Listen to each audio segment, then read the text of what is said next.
Hi, welcome to Audiobook Academy. This is a self-paced audiobook. There's no need to keep an eye on things. Just pay attention. Thank you for taking the time to listen. This is a book summary of The 4-Hour Workweek, Escape the 9-to-5, Live Anywhere and Join the New Rich by Tim Ferriss. You may be thinking that a shorter workweek sounds wonderful, but how can you support yourself? As it turns out, working fewer hours without sacrificing your ability to put food on the table is possible. The 4-Hour Workweek claims that the current model of the workweek is obsolete.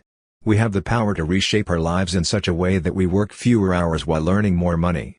We don't have to wait until we're in our golden years to enjoy our free time. Rather, we should make the most of our time while we're still young. As humans, we don't want our lives to pass us by while we toil away our days. It's time for us to stop dreading our jobs and start looking forward to the day when we won't have to put in so many long hours. However, there's a catch. To get down from a 40-hour workweek to just 4, you have to accept that inefficiency has no place in your workday. In order to make this change, everyone who commits to it must live a life of hyper-efficiency. The simple acronym below can help you remember each step. DEAL. DEAL stands for defining, eliminating, automating, and liberating. We must re-examine our notions of income and retirement if we are to come up with our own set of work-life balance guidelines. We all suffer from a lack of time due to our 9-to-5 schedules. An occasional weekend getaway or trip away from home may be all we need to de-stress. Ask yourself, how confident do you feel about your financial future, and where do you see yourself in 5 years? Even though you may believe that you have a solid financial plan, you may be surprised by unexpected twists and turns. It's impossible to control everything, including market changes and being laid off. In the worst-case scenario, these hiccups could lead to the loss of pension funds or the failure of sound investments. The author's solution is to replace the classic idea of retirement, with several mini-retirements throughout our lives, rather than waiting until we're old enough to do the exciting things we've put off for so long. The idea is to break up periods of intense work with short vacations of weeks, months, or even years to unwind or pursue interests. As an illustration, one of Ferriss' mini-retirements was spent in Brazil studying tango dance and competing in it. These mini-retirements should be used as an opportunity to discover and pursue our passions, even if tango isn't your thing. In order to live like a millionaire, Ferriss argues, we don't have to be millionaires. Let's look at the income and lifestyle of two friends, Steve and John, who each make $150,000 a year. John makes $60,000 a year, while Steve earns $150,000. In the short term, Steve may appear to have more financial freedom, but in the long term, things are quite different. Just 10 hours per week, John is able to work from any location in the world. New York City's high cost of living necessitates that Steve work 80 hours per week, while John is able to set his own working hours as well as his location. While Steve has a higher salary, John has a more fulfilling life that allows for more spontaneity and choice. In this case, the goal isn't to make the most money possible, but rather to create a life in which money isn't a constraint. Let's take a look at how we can work less time and earn more money. To make the most of your time, it's essential to eliminate all of the things that aren't absolutely necessary. The best way to reduce a 40-hour workweek to just 4 hours is to master the art of productivity. Many of us erroneously believe that being busy equals being productive. You're not being productive just because you're working. Busyness, according to Ferriss, is a sign of laziness, so it should be eliminated from our work days. We shouldn't just work for the sake of working because we're too busy, according to him, who calls it lazy thinking and indiscriminate action. To put it another way, efficiency is about doing the right things in the right order. Remove any activities that aren't leading you to your goals.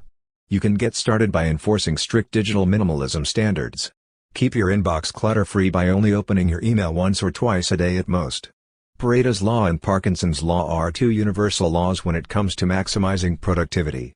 Ferriss followed Pareto's Law, or the 80-20 rule, when he ran his sports nutrition company. He thought he had to work 12 hours a day, 7 days a week in order to stay on top of things. Ferriss decided to conduct an experiment because he knew this was not sustainable. He stopped contacting 95% of his low-income clients. The 2% of clients who sent angry emails and made late-night phone calls were also dropped. As a substitute, he devoted all of his efforts to cultivating close bonds with the top 3% of his clientele, as well as identifying potential new clients who met their needs. His business grew from chasing and appeased 120 customers to receiving large orders from just 8. From working 80 hours a week to just 15 per week, he saw his monthly income double. For the first time in 2 years, Ferriss felt happy and liberated. Parkinson's law is the second law of productivity. The underlying principle of this law is that the amount of time you devote to a task determines how much work you get done. The perceived importance and complexity of a task rise in direct proportion to the amount of time allotted for its completion.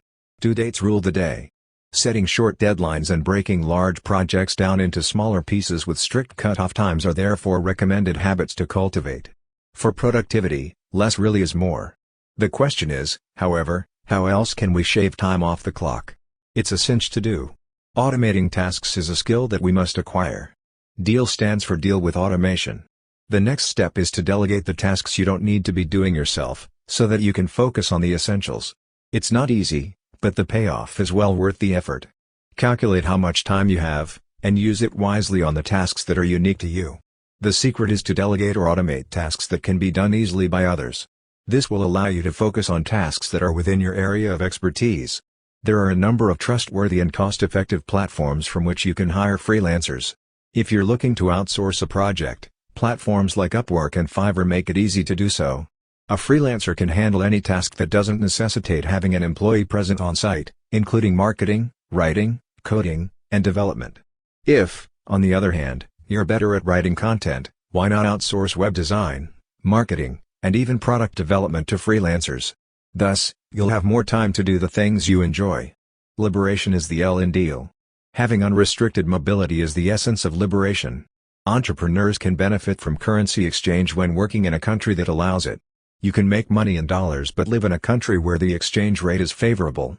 Since the cost of living decreases, the quality of life improves. As an employee, your deal is a little different than as a contractor. Make yourself indispensable to your employer as the first suggestion.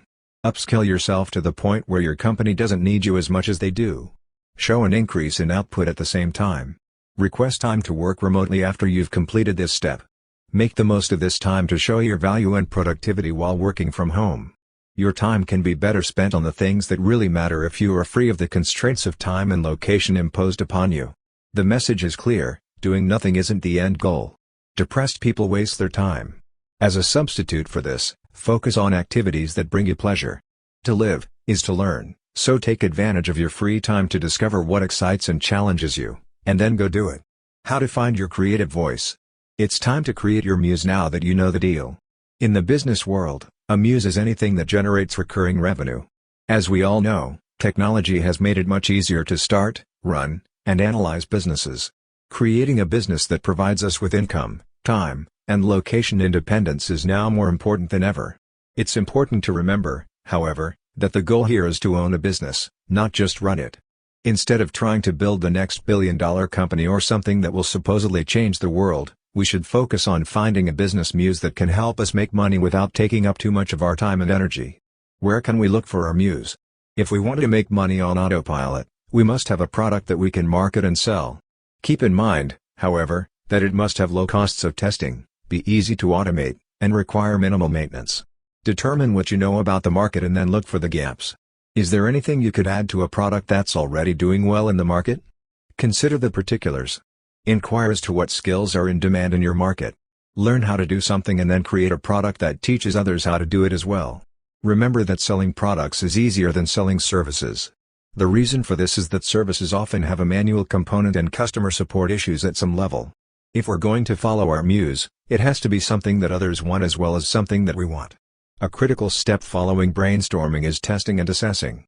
Small batch testing is the best way to get a feel for how your product will perform in the marketplace. Whatever you do, don't manufacture until you have tested your product. There is nothing worse than having a warehouse full of things that you can't sell. Your company must adopt the lean startup model.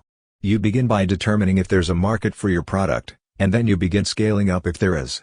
The overall goal is to test your product for less than $500. At this point, you can see if there is a market for your product and estimate the cost per new customer you will acquire. The product design can be fine-tuned once you have this information. Because time is the currency we're after, any solution you come up with must be automatable. Within a month of starting, we should be able to step away from our muse. Once the business is up and running, we should be able to spend no more than 1 day a week on it. So, how much money do you hope to make each month? The amount you need to be able to pay your bills and live the life you want. Once the business is up and running, How do you reduce the number of moving parts and finally make it completely automated? As a final point, time management is a topic that all of us must address at some point in our lives. Is there anything you want to remember about your life? If you work hard and enjoy your job, there's nothing wrong with it. But when it comes to measuring the quality of one's life, time is more valuable than money. The 4-hour workweek teaches you how to get more done in less time without sacrificing quality. It's all about working smarter, not harder, if you want to achieve the perfect work-life balance. Thank you for listening in Audiobook Academy. Please don't forget to subscribe for more content like this. See you in next audiobook.